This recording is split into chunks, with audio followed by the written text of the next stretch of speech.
Okay, yeah, it's perfect. Just for Sparky. Keep it on brand and theme. Didn't quite go that way with the skin game, though.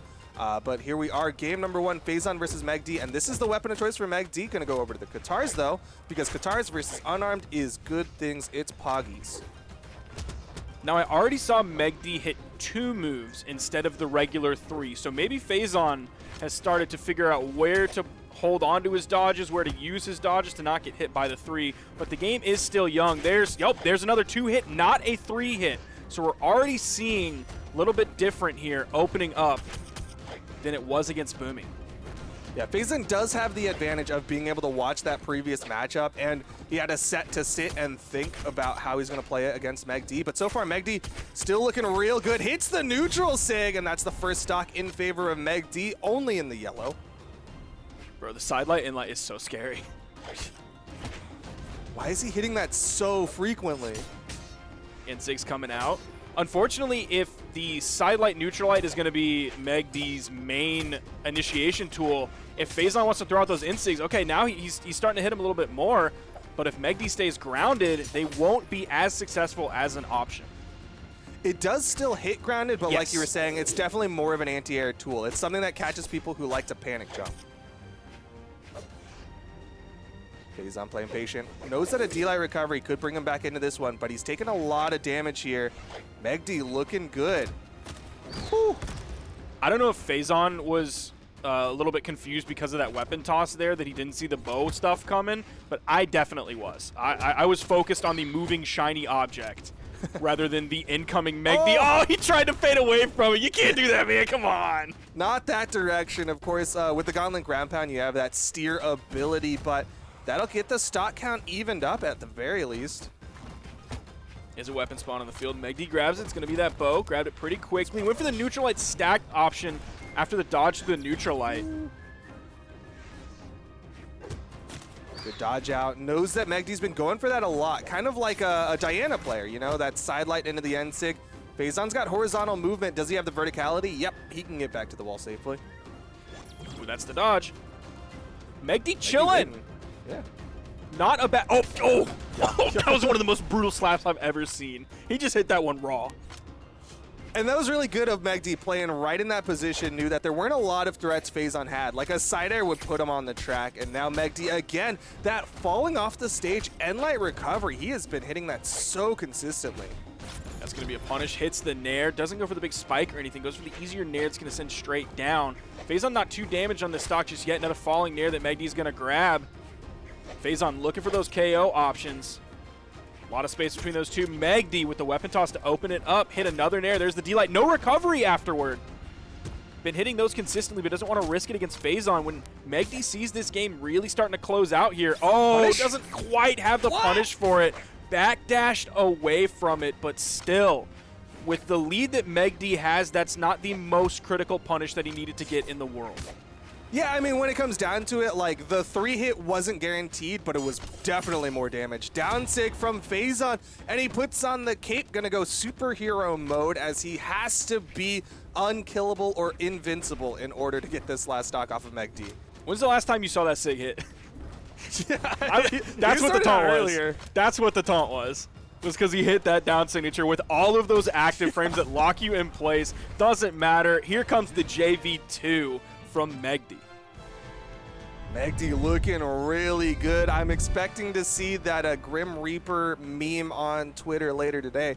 But Phazon gonna have to make an adjustment. It's gonna be the Diana for game number 2. Now, we have seen like 100 more subscribers on megD's YouTube. Again, that is MEG letter D.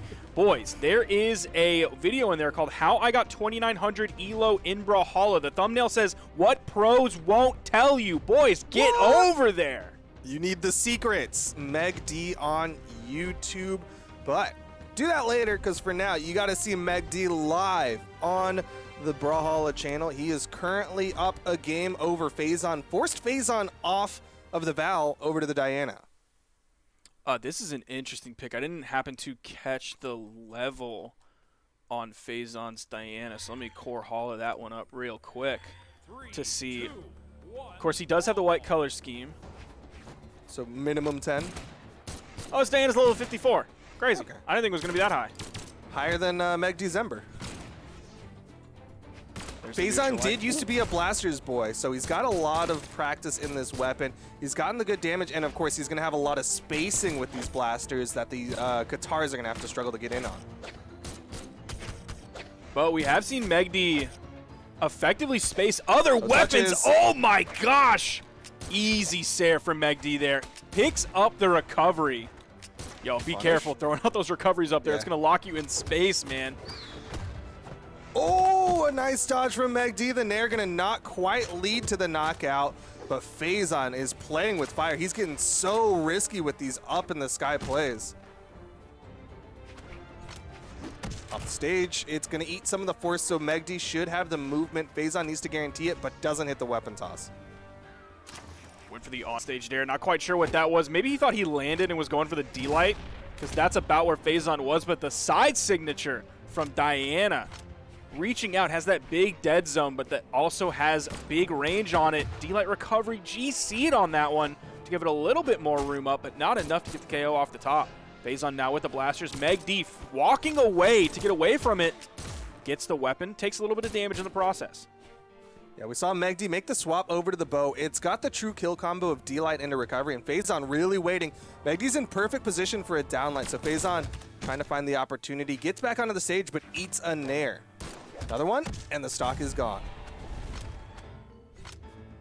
Now, based on how this game goes, we could see a megD swap to another character. Been playing the Fate today, level 41. Been playing some Thor as well, level 31. These Katars coming out.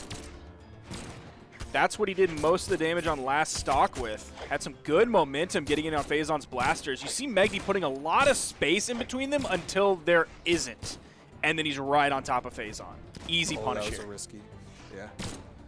Not the biggest punish, though. You're seeing megD only get these taps here and there. He's not getting the big momentum swings that were really advantageous in his previous matches. But the neutral sig connects, and another one of those is going to put Phazon off screen. Switches over to the Katars. Nope.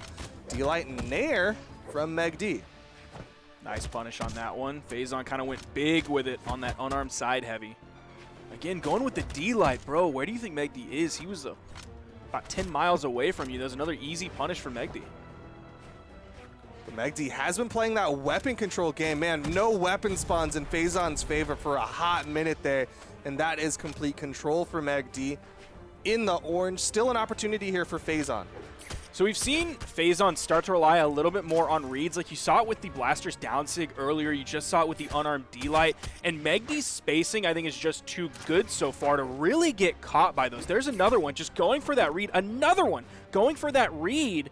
And megD's just not having it. He is over-spacing these things so well before choosing to punish them, that like those little tricky moves that Diana really has in her kit, like they're just not working, dude. megD is absolutely destroying Phazon again, bro. Stop it. megD's in his head, man. He literally was just like stuttering to the other side of the map, and Phazon's like trying to reach. He's trying to chase it down. megD comes back, smacks him for it, and megD is now one game away from another upset, taking down these history North Americans as a player who's only played for a year in the scene. Dude, Phazon needs to cool it with the signatures, man. Like I'm getting flashbacks to like a Friday dev stream when Surus is really starting to lose his ranked games. I don't want to disrespect Phazon, but he needs to chill on those. Wow, really just compared him to Surus on that one. Phazon, I like the swap. All right, this is a super deep pocket pick. You Phazon fans know of the Artemis, and I like it because it's got the move speed. Actually going into the move speed stance for 9 move speed, because one of the things where he was struggling was megD on the spacing. Now he can reach. Now he can chase a little bit better. Now we'll see what he does with the Scythe. Pierre did start off immediately after switching onto the Nyx, did start to tear Phazon apart with the Scythe. Phazon was able to bring it back, so we'll see how well Phazon's Scythe does here against megD. Starting off with the Lance, you're already seeing the signatures coming out, which that side signature can be tough to punish because it moves you forward really far, and then you kind of do that bounce back in the end. But man, I still think megD is just going to be able to space this stuff out way too well. Oh, yeah, that dude, down light is Phazon, so what are good you for doing? spacing. Phazon, the riskiest on-stage ground pound is the Lance ground pound, and Phazon just did it, but megD is still getting these hits. All right, down sick thrown out. Doesn't go over the corner, though, so it doesn't reach as far down. Just raw. So we saw Phazon's Val earlier, and he wasn't super relying on the signatures. When if you go over to EU, like Pavelski, you saw the Val relying like almost exclusively on the neutral signature, but then you see Phazon swap off of that onto another character, and you're seeing the Sigs fly. So I'm a little bit at a loss here on what Phazon's mindset is. He is evening this up stock-wise, but here on his second stock, he's starting to take that damage. One more hit, yeah, one more hit, he's going to be orange. And there you're seeing that spacing again. Phazon lands down, tries to throw out the sidelight, and megD just completely spacing around. Yo, keep it going. We love to see Three-hit. it. megD lands down, hits the neutral light, still has the damage advantage. No N-Sig that time off the sidelight. There's the delayed one. Yeah, dude, megD's overspacing. Phazon has nothing for that. megD is just so far away from him that Phazon throws out a move. megD's not anywhere near it, so he doesn't have to burn a dodge. He doesn't have to burn a jump or anything. He can immediately punish that because he's not in danger. His spacing is just so good. And Phazon, like, yeah, look at he this. switched to the fastest thing he could, and now he wants megD to make the approach. megD He's like, does not come care. at me. This is the game doesn't have megD has to. been playing so far against Phazon. He does not have to approach. Yep. megD has the stock advantage. If we stay here for 5 minutes and 45 seconds, megD just wins. Yeah, chat's gonna maul, but chat is wrong here. megD can do whatever he wants here. This tactic has been successful for him so far. Because it's definitely a two-way street. This isn't just megD being passive. This is also Phazon choosing to not initiate. Because megD's punish game and his spacing game was just too good. Yeah. This is just, it's a tough spot for Phazon because, like, in this spot, he's the one who has to go forward. He's the one who has to get the stock off of megD, and he doesn't want to. His mental is boomed, and megD walks forward and immediately eats a neutral light. Looks like the clock has struck noon. Phazon was starting to do some stuff. The slide charge N-Sig. Chat is so mad. Dude, chat is so mad right now. It's so funny. But at the end of the day, who are you mad at? Are you mad at Phazon, who's mentally boomed, or are you mad at megD, who's got the dub in his pocket if he waits for 4 minutes and 40 seconds? I think chat is actually mad at themselves. They need to look in the mirror and realize that all the people who are calling Phazon trash or megD trash would not even make it anywhere near this spot in the bracket, playing whatever play style they could think of. The real monster was chat all along. megD. Very true. Very true. Couple hits away from hitting the stock off of Phazon. Falling side air. Doesn't hit the downlight. Phazon. All right. If Phazon gets this stock, no way Phazon doesn't try to just survive for 3 minutes. That would be his win Hold the condition, eye throw, but he time it needs to out. get there. Downlight ground pound, megD's done it. 3-0ing another established name in the North American region, and that means megD has earned his spot in the losers semifinal, a top 4 finish. Is this a megD podium? Is that megD's gonna happen? Absolutely cracked today. Absolutely cracked. His spacing is so stinking clean, good. man. It's so stinking clean. It's real good. I don't know anybody that can beat it. We'll see. It's back-to-back 3-0s. 1-3-0 on Boomy, 1-3-0 on Phazon. It's going to be megD moving on into the losers semifinals. See him there. Going to be waiting for the winner of Cody Travis versus Stingray. Only one person has beaten megD so far, and it was Santi. And Santi is playing on a whole other level.